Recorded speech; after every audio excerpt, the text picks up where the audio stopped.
Hello friends, तर आज आपण बनवणार आहोत आलूची भाजी. खूप भारी लागते आणि खूप लवकर होते. नक्की ट्राय करा. तर चला मग स्टार्ट करा. तिथे जे आहे ते मी घेतलेले आहेत 5 आलू. आपल्याला घरामध्ये जेवढे आपली माणसं वगैरे आहेत त्याच्यानुसार आपल्याला जे आहे ते आलू घ्यायचे आहेत, की आपल्याला जेवढी क्वांटिटी पाहिजे भाजीची तेवढी त्याच्यानुसार जे आहे ते आलू आपण घ्यायचे आहेत. तर मी इथे घेतलेले आहेत 5 आलू घेतलेले आहेत. आलू जे आहे पूर्ण सालं वगैरे आपल्याला काढून घ्यायचे आहेत. तसे पण टाकू शकतो आपण धुवून, पण मला जे आहे तसं नाही आवडत, त्याच्याने मी साल्टसोबत नाही टाकत. मी त्याला छिलून वगैरे पूर्ण टाकत असते. तर इथे जे आहे ते पूर्ण सोलून घेतलेले आहेत आलू. लगेच जे आहे त्याला जे आहे आपल्याला कट करून घ्यायचं आहे. आपल्या आवडीच्या आकाराचे जे आहे त्याला कट करून घ्यायचं आहे, बारीक बारीक पीसमध्ये एकदम. आणि आलू जे आहे ते पटकन कट करून लगेच जे आहे ते पाण्यामध्ये टाकून घ्यायचं आहे आपल्याला. आणि पाण्यामध्ये जर नाही टाकले तर आलू जे आहे ते लगेच काळे पडतात, कारण जोपर्यंत आपण टोमॅटो लसूण वगैरे काही कापणं सोलणं हे सगळं जलत असतं तोपर्यंत आलू जे आहेत ते पूर्ण हे होऊन जातात, काळे पडून जातात. मग ते काळे वगैरे पडल्यानंतर जे आहे आलू सोलल्यानंतर जे आहे लगेच याचे आपल्याला तुकडे करून घ्यायचे आहेत. बारीक बारीक आपल्याला जसे पाहिजे तसे छोटे मोठे तुकडे करून घ्यायचे आहेत ते. तर मी जे आहे ते साईडला पाणी पण घेतलेलं, नॉर्मल पाणी घ्यायचं आहे आपल्याला.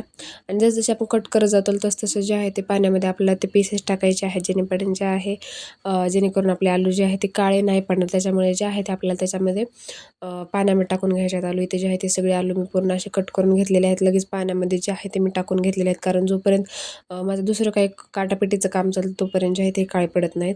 इथे जे आहे लगेच कांदा टोमॅटो कोथिंबीर लसूण हे सगळं काय सोलून लसूण घेतला. लगेच कांदा टोमॅटो कोथिंबीर हे जे आहे सगळं कट करून घेतलेलं आहे मी इथे साईडला. आणि लगेच जे आहे ती भाजी बनवण्यासाठी घेतलेली आहे. तिथे घ्यायची आहे आपल्याला कढईमध्ये जे आहे टाकायचं आहे आपल्याला तेल चांगलं गरम होऊ द्यायचं आहे. त्याच्यानंतर मध्ये मोहरी टाकायची.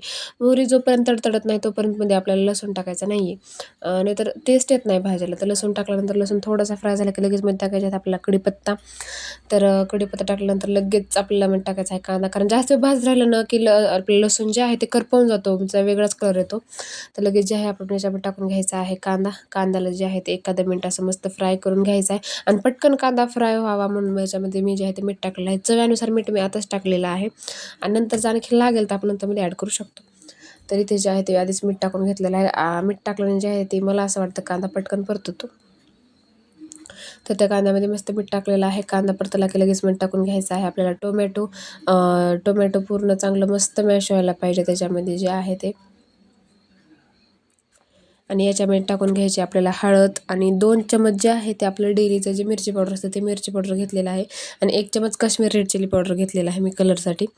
तर ते टाकून जे आहे आपल्याला हे पूर्ण मसाला असा मिक्स करून घ्यायचा आहे, म्हणजे पूर्ण कांदा टोमॅटोला जे आहे ते आपला हे सुके मसाले लागले पाहिजेत.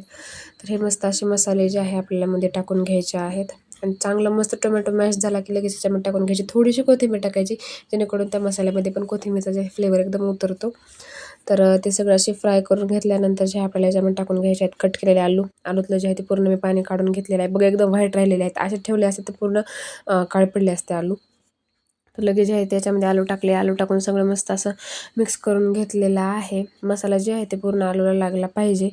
तर इथे जे आहे ते पूर्ण आलूला मसाला लावून घेतलेला आहे मी. आणि लगेच मध्ये जे आहे आपल्याला पाणी ॲड करायचं, म्हणजे आपल्याला केवढीमध्ये ग्रेव्ही पाहिजे, आपल्याला घट्ट पाहिजे की पातळ पाहिजे भाजी आपल्या अनुसार आहे. तर मी जे आहे ते थोडंसंच पाणी टाकलेलं आहे, जास्त पाणी टाकलेलं नाही आहे. आणि हे जे आहे भाजी आता मस्त असे सोडून द्यायचं याला वरतून कोथिंबीर टाकून. आणि मस्त साईडनं बॉईल वगैरे आलं की पूर्ण तेल वर येतं. बघा तर्री किती आलेली आहे भाजीला या. तर मस्त भाजी जी आहे तशी शिजू द्यायची आहे. शिजत आल्यानंतर मध्ये जे आहे आपल्याला शेंगदाण्याचं कूट टाकायचं आहे, भाजलेल्या शेंगदाण्याचं कूट. ते टाकून मस्त असं मिक्स करायचं आहे. मग भाजी जी आहे ती आपली एकदम रेडी होते.